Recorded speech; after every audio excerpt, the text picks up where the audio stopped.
Welcome back. We've got a special guest in studio this morning. Actually, two special guests. Of course, we have Chef Anthony Fischer here from Pittsburgh High School, and we have Chef Allie Miller joining us here to make some sugar crystal creations.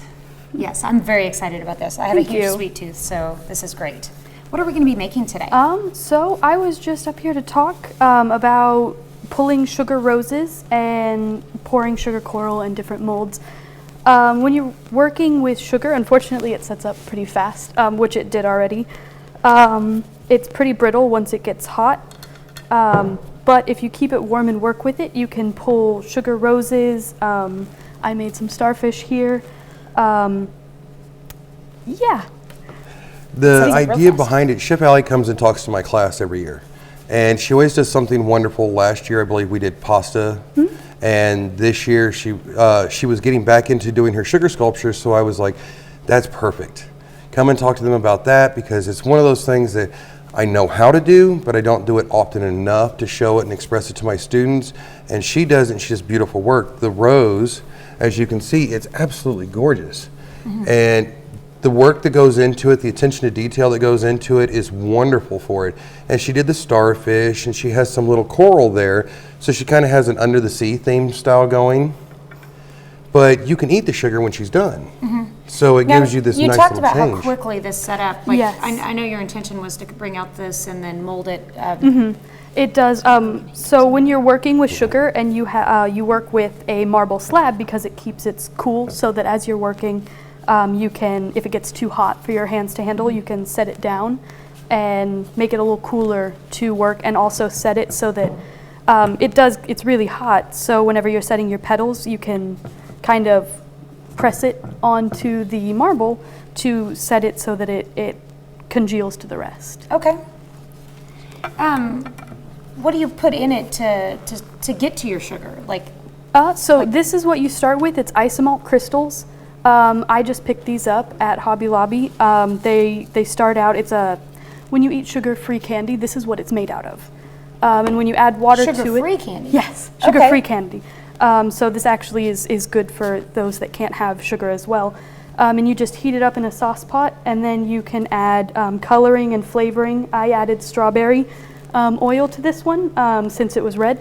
And then you can work it to whatever you want, and it lasts up to 2 years. If stored correctly, so like I can heat this up and make something out of it tomorrow if I wanted to. So it's very nice to keep on hand. So like your starfish, you used a mold? Yes. You use silicone molds with it, and you can use petal presses and leaf presses to get different designs, which is really, really neat. You can make any number of things. You can also blow glass sugar and make. I made a jellyfish last year. You can do fish, jellyfish, any number of things. And honestly, what you need is just a marble slab, bench press knife, and a sugar thermometer. Okay. And what temperature are we heating it up to? So you heat it up to 280 before you put in your colors, and then you heat it to 320 to do your oils. And once it hits 320, which is that hard crack stage, it's good to work with. Okay. And you're just heating it, you're boiling it on the stove? Yep, okay. In just a sauce pot. Works, that's what I did at home. And it's really easy, actually. Like, a lot of people think it's pretty difficult, but it's pretty easy. Okay. But you got to be quick. Yes. You guys heated it up in our break room, and then Yes. in the time between bringing it in here, it already hardened. Yes, So which is unfortunate. But next yes. time we'll say, let's do it in here. Oh, and she'll be back in the spring to do another segment with us. So when she comes back, we'll have all morning, and we'll do a complete setup. We'll set up the pans, and we'll do the first stage of getting it ready, and then we'll work with it and we'll make something. And I'll bring all of my silicone molds so she can do whatever she wants to do with them. Okay. So, but one of the things that I want to say real quick is the flavoring that you use in it has to be an oil. And read on the bottle to make sure that it says oil and not water, because throwing water into it will destroy your sugar mix. It'll also give you a burnt taste on your sugar, so it won't give you that vibrant strawberry flavor that this has. And I prefer using liquid gels over like the Wilton gel, like icing colors, because it works and gives a good vibrant color without having to use quite as much. Okay. So that's pretty cool. it's a lot of fun to do this kind of stuff, and I just couldn't resist the opportunity to showcase a chef that comes into my classroom because, you know, I like doing everything that I can with my students. But having her in town today to do this guest lecture, it's just one of those opportunities we really need to showcase. Speaking of showcasing, you guys had your big competition over the weekend. did. We don't have a lot of time to talk about it, but can you highlight a few of the winners? Addison Jones from Pittsburgh High School won something pumpkin last year at a state level. She won the bread category for high school this year. Mrs. Nutt from Northeast won the teachers category, and our very own Mrs. Ulbrich, she won third place in the teachers category, and she did this very beautiful candied orange French cake that I know professional pastry chefs won't even touch because of the difficulty level in it.